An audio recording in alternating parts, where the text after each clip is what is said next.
I had always believed that trust was the bedrock of my marriage.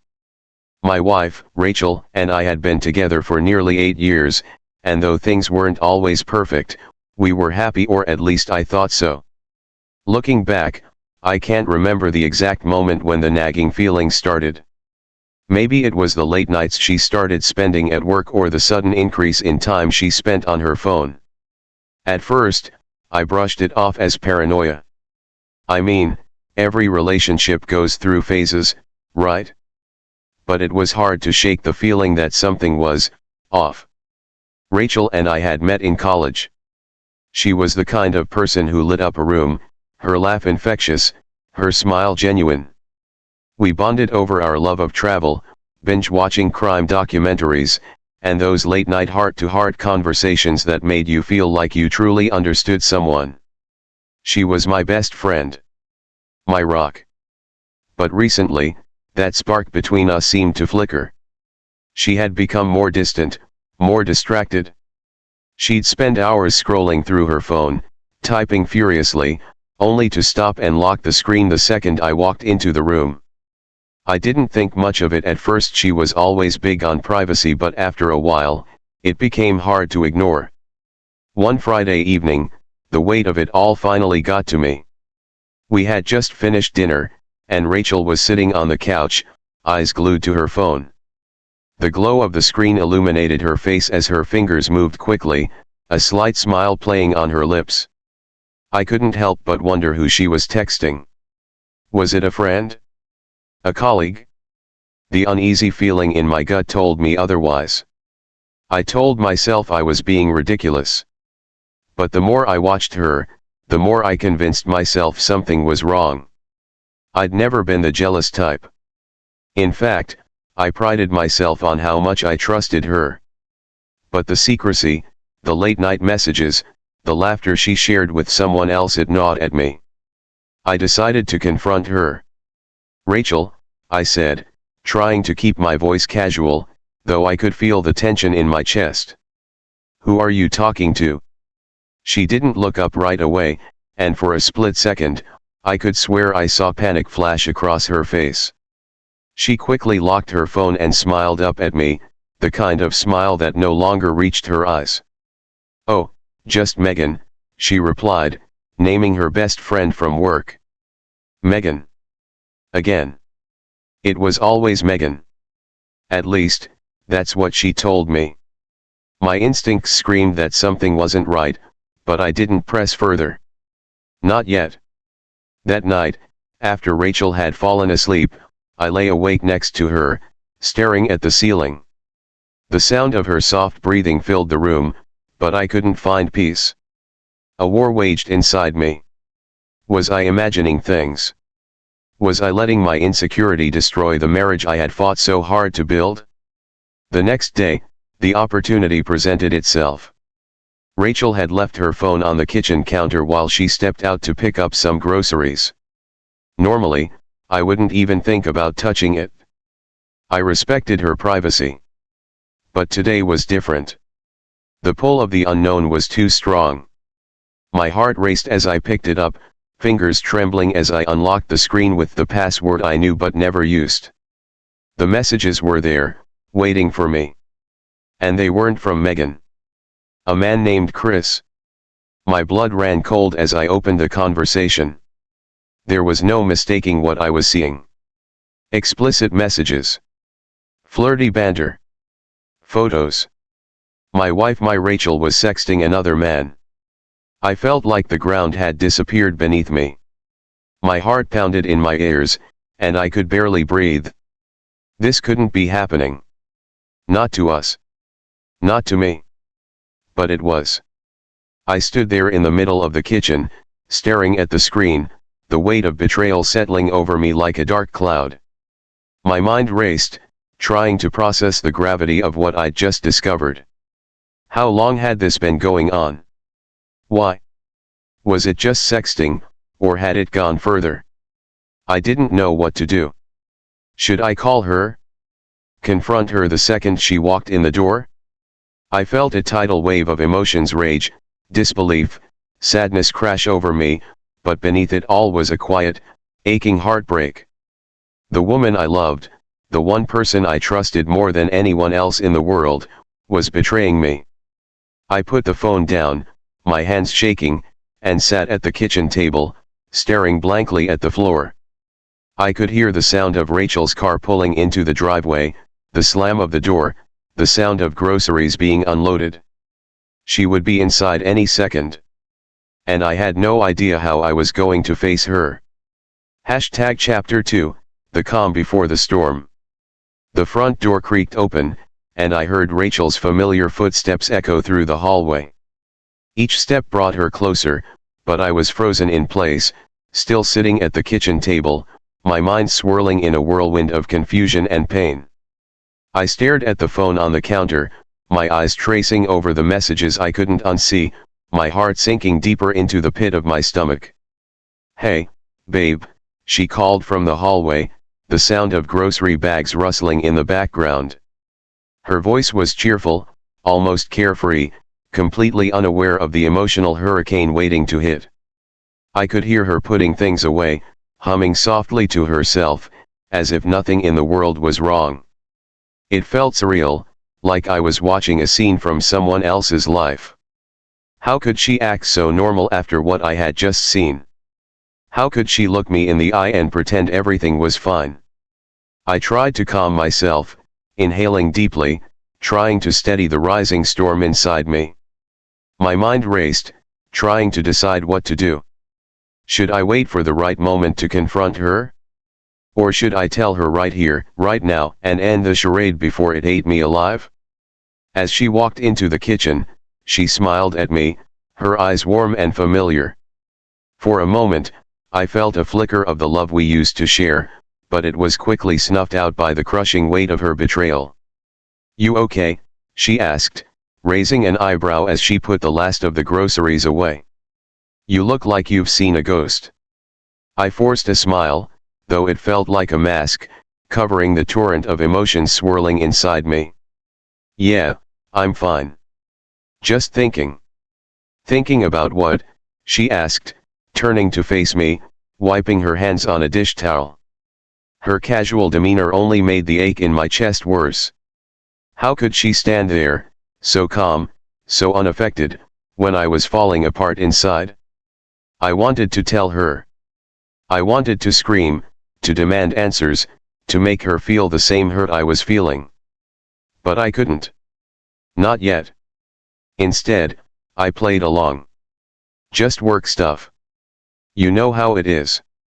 She nodded, her attention already drifting back to her phone as it buzzed on the counter. My stomach twisted in knots as she picked it up, her eyes darting across the screen, her lips curling into a small, private smile. It was him. It had to be. I clenched my fists under the table, my nails digging into my palms as I fought the urge to rip the phone from her hands and confront her on the spot. But I didn't. I needed more time. More clarity. That night, I lay awake in bed, staring at the ceiling, my mind replaying the events of the day over and over like a broken record. Rachel lay beside me, her back turned, her breathing soft and steady. I could feel the distance between us, the chasm that had opened up, and it felt insurmountable. I wanted to ask her why. Why had she done this? Why Chris? Was I not enough? Was there something missing in our marriage that I had been too blind to see? The questions ate at me, but I didn't have the strength to voice them. Not yet. The next few days passed in a blur of tension and uncertainty. I couldn't bring myself to confront her, not without knowing the full truth. I needed more than just the messages. I needed to understand how deep the betrayal went. So, I did something I never thought I would do. I became a detective in my own home. While Rachel was at work, I combed through her phone. I read every text, every photo exchange, every late-night message between her and Chris. The more I found, the worse it became. They weren't just sexting, they were planning to meet up. They talked about hotels, secret dinners, even excuses to cover for their time together. It was all there, laid out in front of me like a cruel puzzle I never wanted to solve. My heart broke all over again. This wasn't some casual flirtation. This was a full-blown affair in the making. But as much as I hated it, I couldn't stop. I needed to know. I needed to see it all, even if it destroyed me in the process. The final straw came one afternoon when I found a message that changed everything. "Chris, can't wait to see you Friday night. I booked the room at the Hilton, just like last time." Last time? The words felt like a knife twisting in my chest. This wasn't the first time they'd met. It wasn't just planning, it had already happened. I dropped the phone, my hands trembling, my head spinning. How long had this been going on? How many nights had she lied to me, telling me she was working late, or out with friends, while she was with him? The reality of it crashed over me like a tidal wave, and for the first time, I couldn't hold back the flood of emotions. This was no longer a question of whether or not to confront her. The time had come. I couldn't stay silent anymore. And I had no idea how this was going to end. Chapter 3, The Unraveling. I knew I couldn't keep living in this limbo of half-truths and growing resentment. Every time I looked at Rachel, I felt a mixture of love, anger, and profound sadness. The woman I had married, the one I had shared my dreams and life with, was now a stranger who had betrayed me in ways I never imagined possible. By the time Friday rolled around, my mind was made up. I couldn't wait any longer. Chris's text replayed in my head on an endless loop. I booked the room at the Hilton, just like last time. Just like last time. That meant it wasn't their first secret meeting.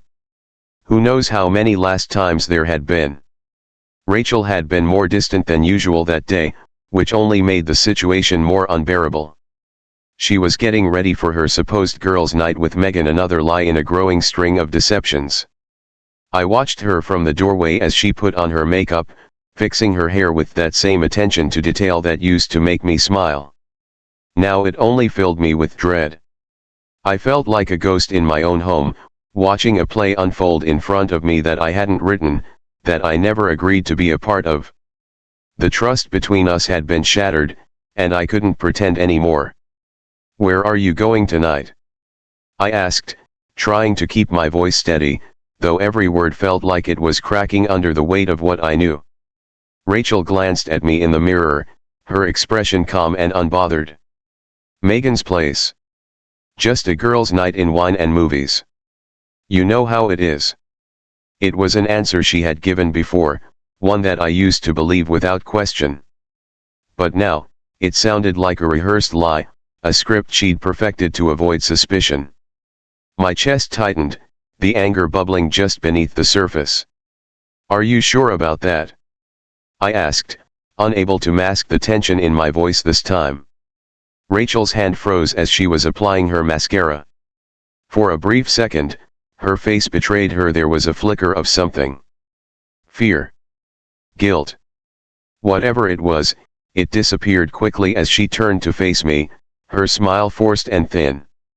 "Of course. Why wouldn't I be?" I stepped into the room, feeling the weight of the moment, knowing that everything was about to come crashing down. My heart pounded in my chest, and my palms were clammy, but I had to do this. I had to know the truth, even if it broke me. Then why did I see a text from Chris? The one about meeting at the Hilton tonight. Just like last time. The color drained from her face. For a moment, time seemed to stand still.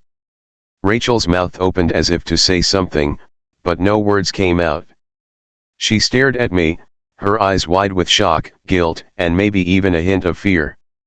It was the first time I had seen her speechless in all our years together. "You read my messages," she finally managed to say, her voice shaky, defensive. I felt a surge of anger rise up in me. She was deflecting, trying to turn this into a question of privacy, when the real issue was staring us both in the face. "That's not the point, Rachel," I snapped, my voice louder than I intended. "The point is, "You've been lying to me. You've been sneaking around with another man, sexting him, meeting him, sleeping with him." She stood up from the vanity, her hands trembling as she tried to come up with some sort of defense. But there was nothing she could say that would make this better. Nothing that could take away the pain I was feeling. I can explain," she stammered, taking a step toward me, her eyes filling with tears. "It's not what you think. It was just what?" I cut her off, my voice rising with every word. "Just a mistake? Just a one-time thing? Because that's not what the messages say. This has been going on for a while, hasn't it?" Rachel looked down at the floor, her shoulders slumping as the reality of the situation seemed to finally hit her. The tears started falling, but they did nothing to soften the growing anger inside me. I had wanted to feel sad, to mourn what we had lost, but in this moment, all I felt was rage. "It didn't mean anything," she whispered, her voice barely audible. "It was just, I don't know, a distraction. I never meant for it to go this far." I laughed bitterly, shaking my head in disbelief. "A distraction? You've been having an affair, Rachel. Meeting him in hotels, sexting him behind my back, and you call it a distraction? What about us? What about our marriage?" She wiped at her tears, her voice desperate now. "I still love you. I do. I made a mistake. I was confused. Things between us haven't been the same for a while, and I didn't know how to fix it." The words hit me like a punch to the gut. I had sensed the distance between us, but I never imagined she would cross this line. I wanted to scream at her, to tell her how much she had hurt me, but the words wouldn't come. Instead, I felt an overwhelming sense of loss, like something precious had been ripped away from me, and I would never get it back. I looked at her, standing there in front of me, broken and pleading for forgiveness, and for the first time, I wasn't sure if I could ever look at her the same way again. "I don't know if I can do this," I said quietly, the weight of the words settling over me like a heavy blanket. "I don't know if I can stay with you after this." Rachel sobbed, covering her face with her hands. "Please, I'll do anything. I'll end it with Chris. I'll go to therapy, whatever it takes. Just please don't leave me." I wanted to believe her. I wanted to believe that this could be fixed, that we could somehow come out the other side of this stronger. But standing there, looking at the woman I thought I knew, I realized that everything had changed. Our marriage was no longer the safe, solid ground it had once been. It was cracked, fragile, and I didn't know if it could ever be repaired. I turned away from her, unable to bear the sight of her tears any longer. "I need some time to think," I said, my voice hollow. "I need space." Without waiting for her response, I grabbed my keys and walked out the door, the cool evening air hitting me as I stepped outside. I didn't know where I was going. All I knew was that I needed to get away, to clear my head, to figure out if there was anything left worth saving. Chapter 4, The Weight of Silence. The night air was cool, but it did little to calm the storm raging inside me. As I drove aimlessly through the city streets, memories of Rachel and me kept flashing in my mind. Our wedding day, the first time we traveled together, those quiet moments of laughter that seemed so insignificant then but now felt like a cruel joke. Every happy memory was now tainted by the knowledge of her betrayal. I pulled into a nearly empty parking lot by the river, the only place I could think of where I could sit in peace and try to process what had just happened. The water shimmered under the dim glow of streetlights, and the soft sound of it lapping against the shore seemed miles away from the chaos swirling inside me.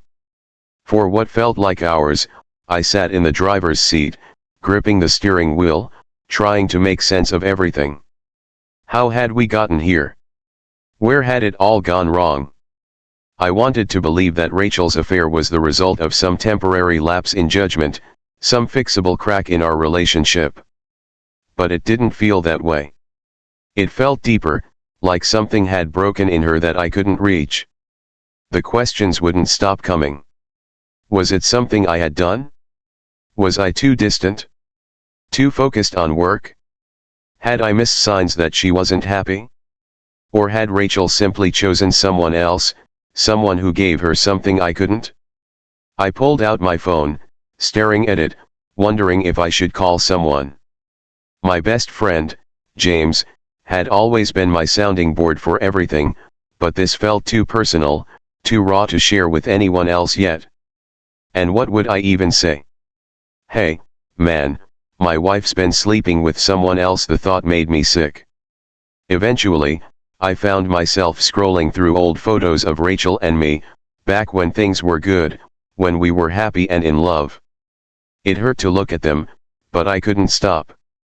There we were, smiling on a beach in Bali, the wind in her hair, her arm wrapped around me like we were the only two people in the world. I remembered that trip vividly. It had been one of the best weeks of my life. I had never been more sure of anything than I was of us back then. But now, it all felt like a lie. As I sat there, the sound of my phone buzzing snapped me out of my thoughts. It was a message from Rachel. Rachel, please come home. We need to talk. I stared at the message for a long time, the words blurring as the emotions hit me all over again. Part of me wanted to go back, to hear her out, to figure out what had gone so wrong between us. But another part of me, the part that felt like it was drowning in hurt, wanted to drive away, far away, and never come back. I didn't reply. Instead, I tossed the phone onto the passenger seat and leaned my head back, staring at the roof of the car. I closed my eyes, but that only made the memories sharper, the hurt more vivid. I could still see her standing in the kitchen, her face pale, her hands trembling as she tried to explain the unexplainable. And I could still hear Chris's words echoing in my mind, just like last time. The reality of it settled in like a stone in my gut. Rachel hadn't just made a mistake. This wasn't a moment of weakness. This had been going on behind my back for who knows how long, and I had been too blind to see it. I trusted her completely, and she had taken that trust and shattered it. I couldn't escape the question that haunted me the most: why hadn't she come to me? If she was unhappy, if she felt distant, why hadn't she told me? We could have worked through it together, like we always had. But instead, she turned to someone else. After a while, I realized I couldn't sit in the car forever. I had to make a decision: either go back and face the wreckage of our marriage, or continue driving, leaving the wreckage behind. My hands trembled as I started the car and pulled out of the lot, the decision hanging in the air like a weight pressing down on my chest. As much as I wanted to run, I knew I couldn't avoid this forever. I had to go back. I had to face Rachel. But I wasn't ready to forgive. Not yet. The drive home felt longer than it should have, every mile filled with uncertainty about what would come next.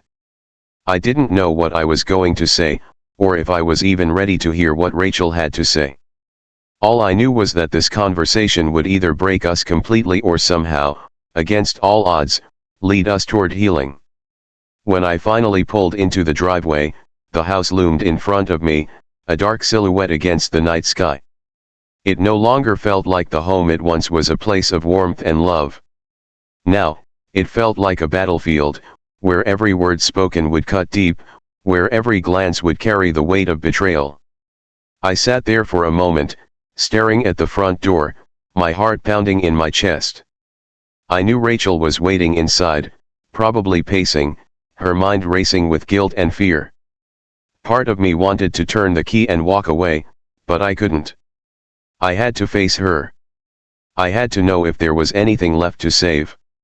With a deep breath, I opened the car door and stepped out, the cool night air brushing against my skin. Each step toward the front door felt heavy, like I was walking through thick mud. I hesitated for a second, my hand on the doorknob, wondering if I was making the right choice by coming back. But it was too late to turn back now. I opened the door and stepped inside. Rachel was sitting on the couch, her face red from crying, her eyes swollen and tired. She looked up the moment I walked in, her expression a mix of hope and dread. The sight of her like that, so broken, tugged at something deep inside me. But the pain of her betrayal was still too fresh, too raw to offer any comfort. She stood up, wiping her tears with the back of her hand. "I didn't think you'd come back," she whispered, her voice shaking. "I wasn't sure if I would," I replied honestly, my voice colder than I intended. There was a heavy silence between us, thick with unspoken words, as we stood there, staring at each other. This was the moment we had both been dreading, the moment where everything would either fall apart completely or begin the painful process of mending.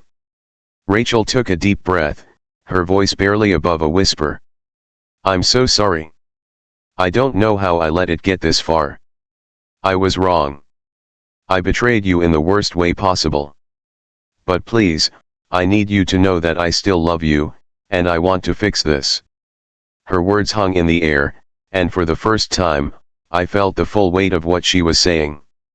I had no doubt that she was sorry, that she regretted what she had done. But was that enough? Could love really heal this kind of wound?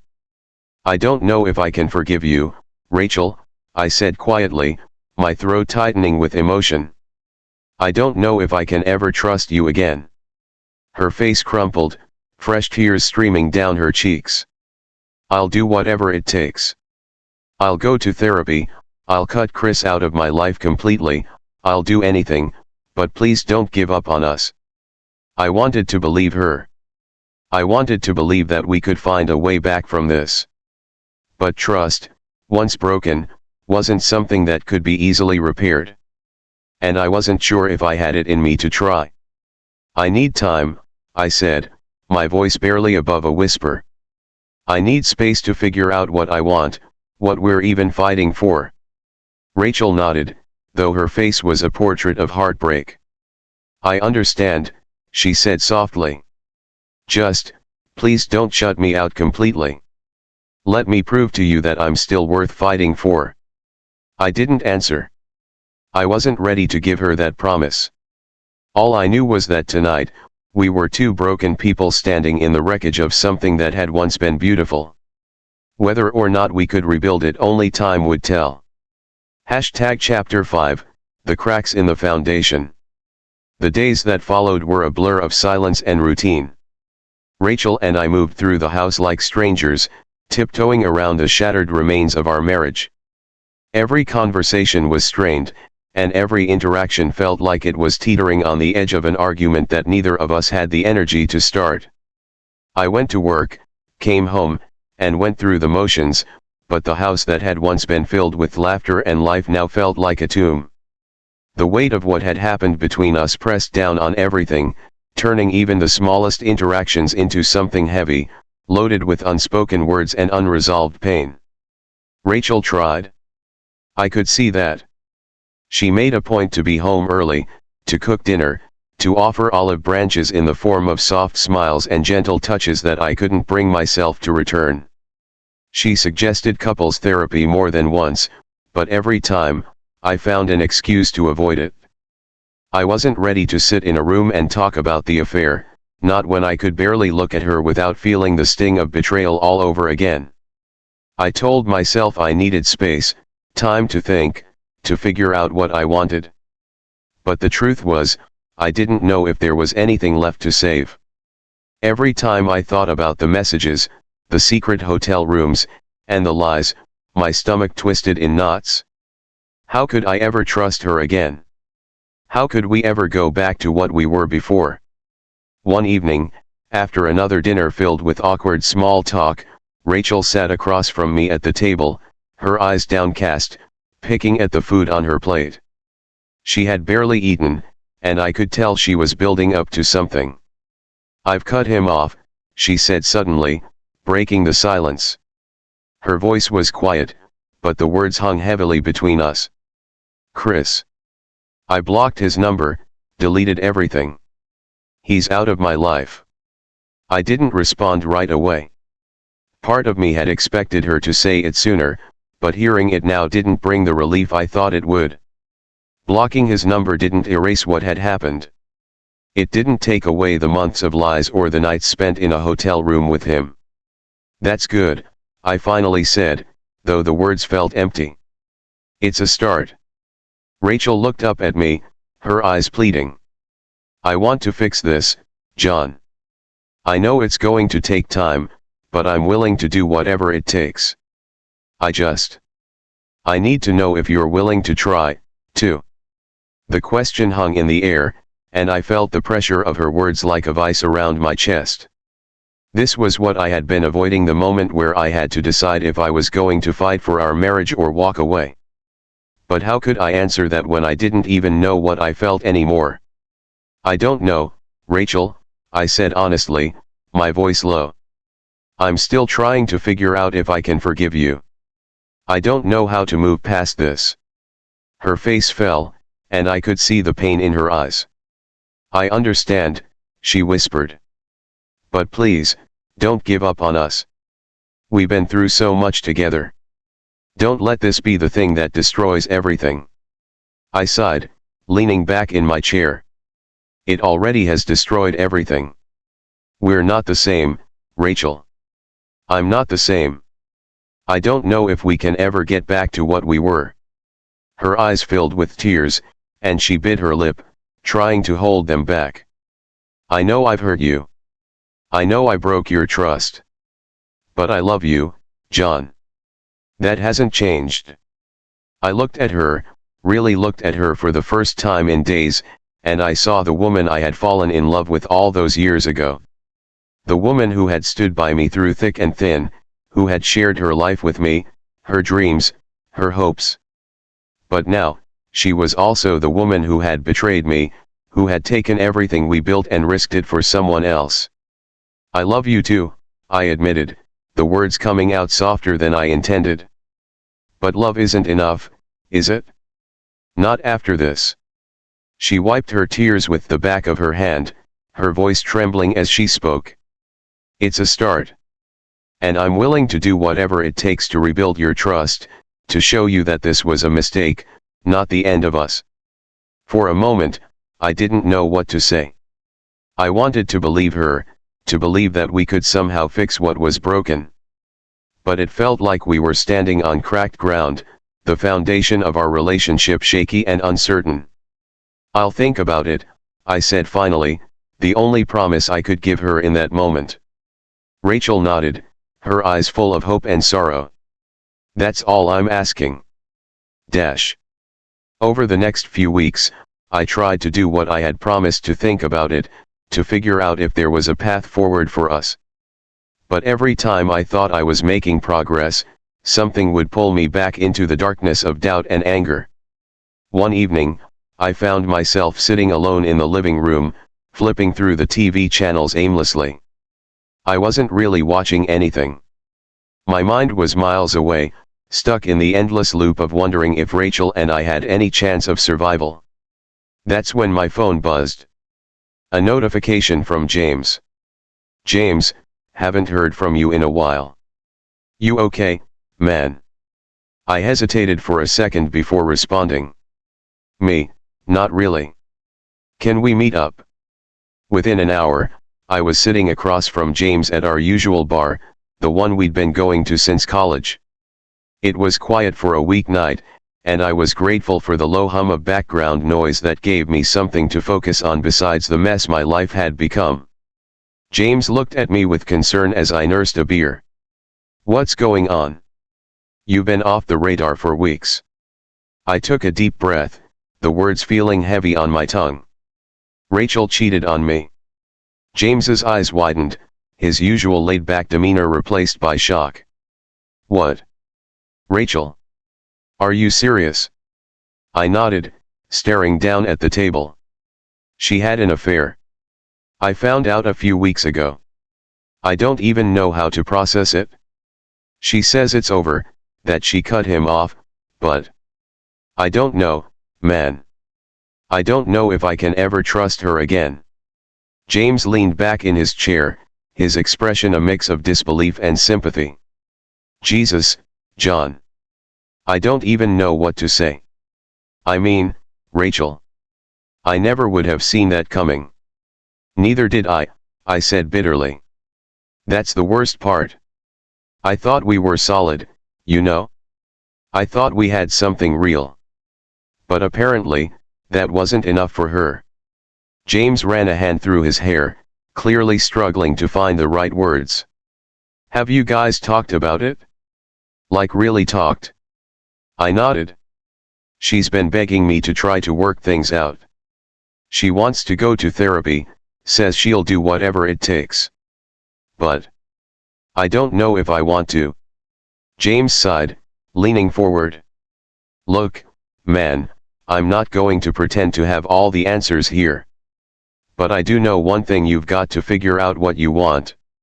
Whether that's trying to work things out with her or walking away, you've got to make that decision for yourself. His words hung in the air, and I knew he was right. This wasn't something anyone else could decide for me. Not Rachel, not James, just me. Yeah, I said quietly. I know. We sat in silence for a while, the weight of the conversation settling between us. I appreciated James being there, even if he didn't have all the answers. Sometimes, just having someone listen was enough. When I finally left the bar that night, the cool air hitting my face, I realized that James had given me the clarity I needed. I had been avoiding making a decision because I was afraid of what it would mean whether I stayed with Rachel and risked the possibility of more pain, or whether I walked away from everything we had built together. But now, I knew I couldn't avoid it any longer. The time had come to face the truth, to make the hardest decision of my life. And either way, my life would never be the same. Chapter 6, The Decision. The drive home from the bar felt heavier than usual. Every mile, every street light seemed to weigh down on me as I thought about what James had said. He was right. I had to figure out what I wanted, what I was willing to live with. No one else could make that choice for me. I pulled into the driveway, the house looming in front of me like a dark shadow. Rachel's car was there, parked exactly where it always was, a symbol of the normalcy that had once existed in our lives. But things weren't normal anymore. Everything had changed. I sat in the car for a while, the engine ticking as it cooled down. The thought of going inside, of seeing Rachel again, brought a wave of anxiety that I couldn't shake. I knew she'd be waiting for me, hoping for some kind of resolution, some sign that I was willing to try.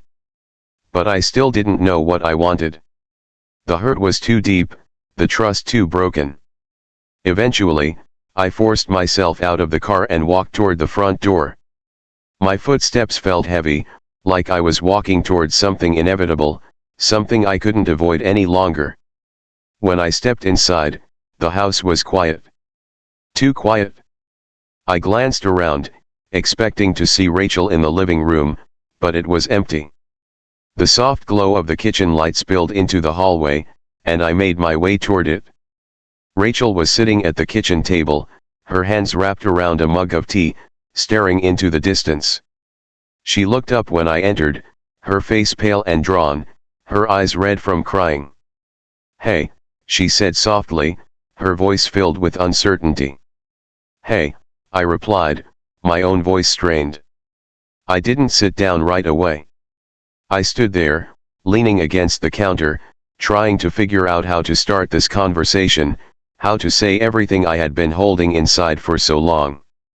But where did I even begin? Rachel shifted in her seat, her hands tightening around the mug. "I've been thinking about everything," she said quietly. "I know I hurt you in a way I can never take back. And I understand if you can't forgive me. But I need to know, what are you thinking? Do you want to try? Or is this, are we over?" The question hit me hard, even though I had been expecting it.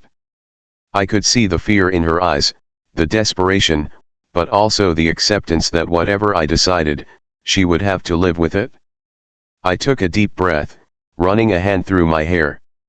"I don't know, Rachel," I said, my voice barely above a whisper. I've been trying to figure that out, but it's not that simple. You betrayed me. You lied to me for months. And now, I don't know if I can ever trust you again. Every time I look at you, I see him. I see the lies. Tears filled her eyes again, but she didn't look away. I know, she whispered. I know I broke your trust. And I don't expect you to forgive me right away, or maybe even ever. But I love you, John. And I want to fight for us, if you're willing to try. I shook my head, my frustration boiling over. Love isn't enough, Rachel. Not anymore. You didn't love me when you were sneaking around with him. You didn't love me when you were lying to my face. So how can you stand there and tell me that you love me now? What does that even mean? Her face crumpled, and she looked down at her hands. I was wrong. I made a mistake, no, more than a mistake. I made a series of choices that hurt you, hurt us. But that doesn't mean I didn't love you. I was lost, confused, but I still love you. I always have. The words felt hollow, like an echo of something that once mattered but now seemed distant, unreachable. How could I believe her? How could I ever trust her again? I walked over to the kitchen table, pulling out a chair and sitting down across from her. The silence stretched between us, thick and suffocating. I don't know if we can come back from this, I said finally. I want to. God, I want to believe that we can fix this, that we can go to therapy and rebuild what we had.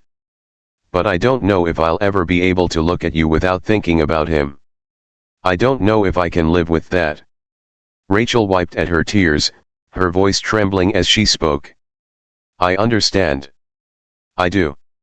And if you decide that you can't, I won't blame you. But please, don't make that decision out of fear. Don't give up on us because it's easier than trying. Her words hit me like a punch to the gut. She was right. It would be easier to walk away, to let the pain and anger drive me toward the exit. But was that really what I wanted? To leave everything behind, to start over from scratch? Or was there a part of me that still wanted to fight, that still believed in the love we once had? I don't know, I said again, feeling the weight of uncertainty pressing down on me. I need time. I need to figure out if I can do this. Rachel nodded, her face crumpling with emotion. Take all the time you need, she whispered. I'm not going anywhere. The days dragged on, each one feeling like a repeat of the last. Rachel gave me space, but the tension between us was palpable, a constant reminder of the fracture in our marriage. Every time I saw her, every time we spoke, I could feel the weight of the decision I hadn't yet made.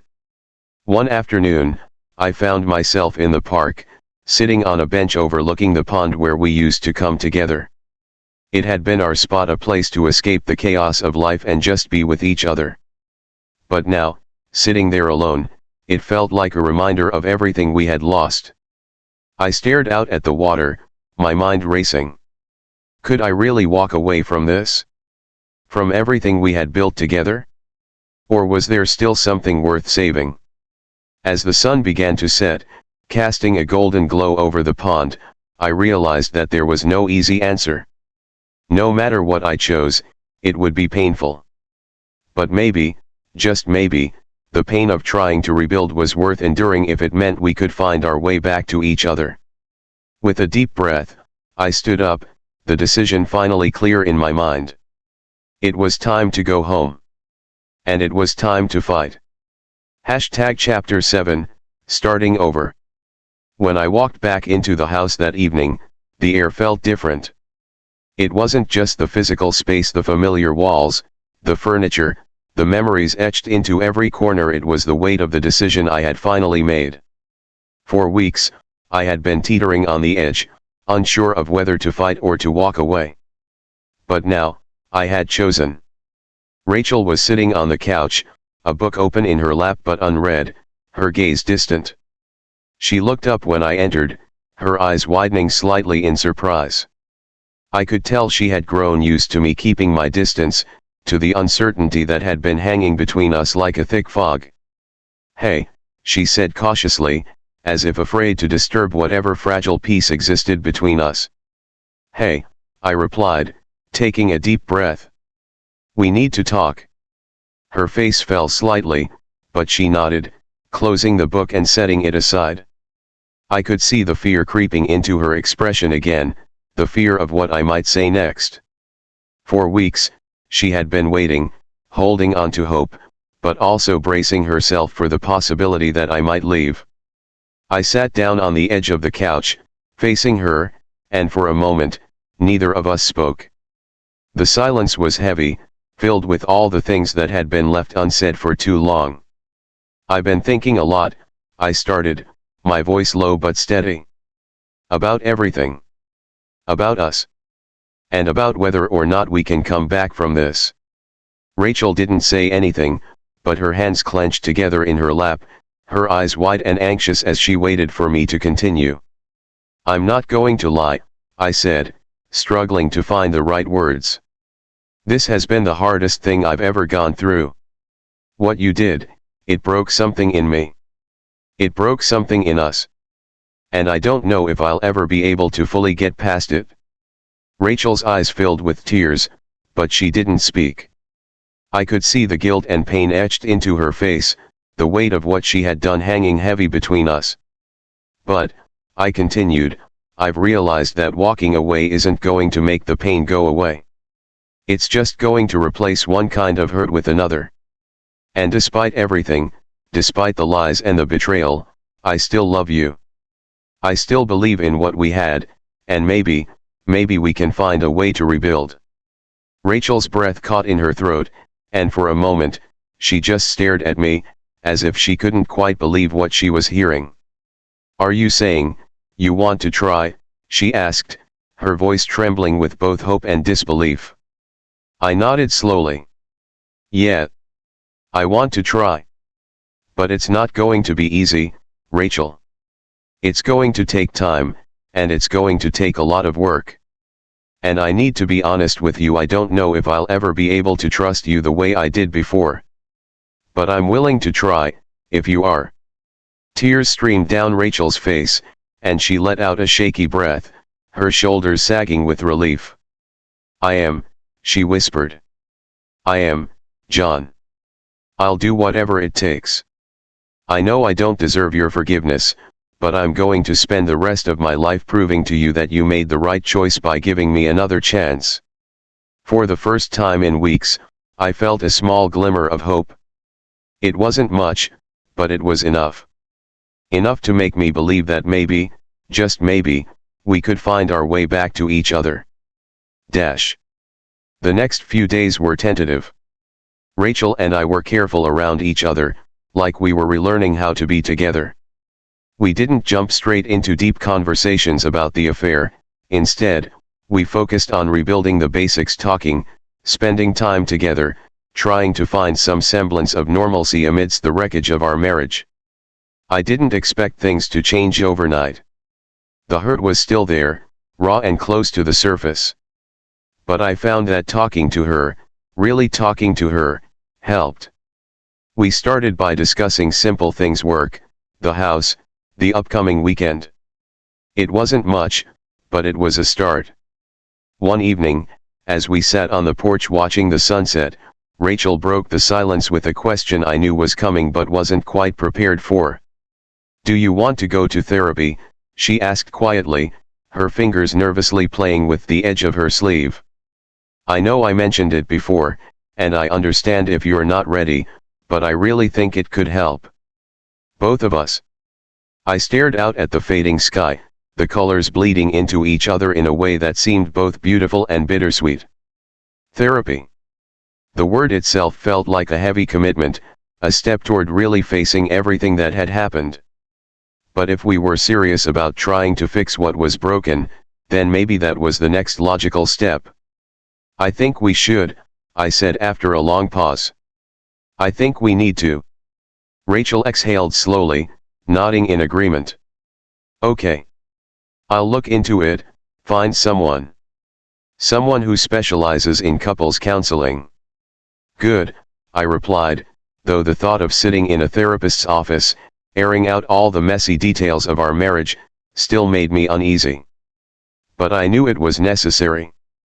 We couldn't do this alone. The first therapy session was awkward. We sat across from a soft-spoken therapist named Margaret, who had a kind smile and a calm demeanor that made the uncomfortable setting a little more bearable.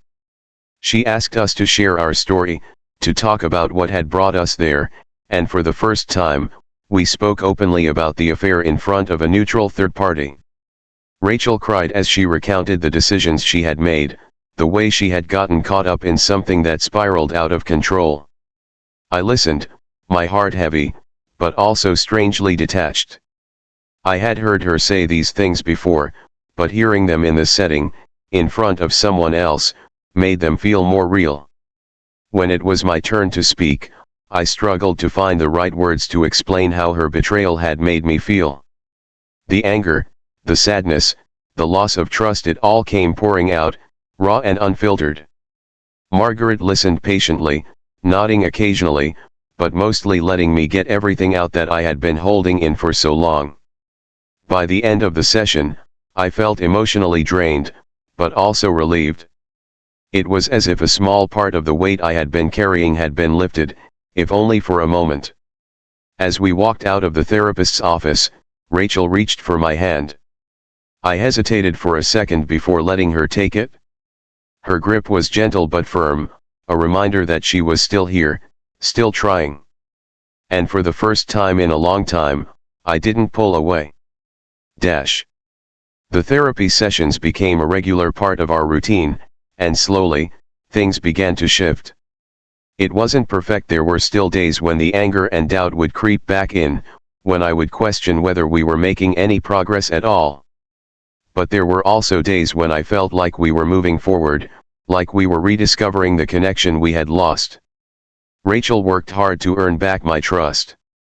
She was open about everything: her phone, her whereabouts, her feelings. She didn't hide anything from me, and though it felt strange to have that level of transparency, it was what I needed. It was what we both needed. I wasn't ready to forgive her completely. That would take time, maybe more time than either of us realized. But I was beginning to believe that forgiveness was possible, that one day, I might be able to let go of the pain and fully embrace the idea of us again. For now, though, I was content with the small steps we were taking. The decision to stay, to fight for our marriage, wasn't the end of the journey, it was only the beginning. But it was a beginning I was willing to embrace. And that, for now, was enough.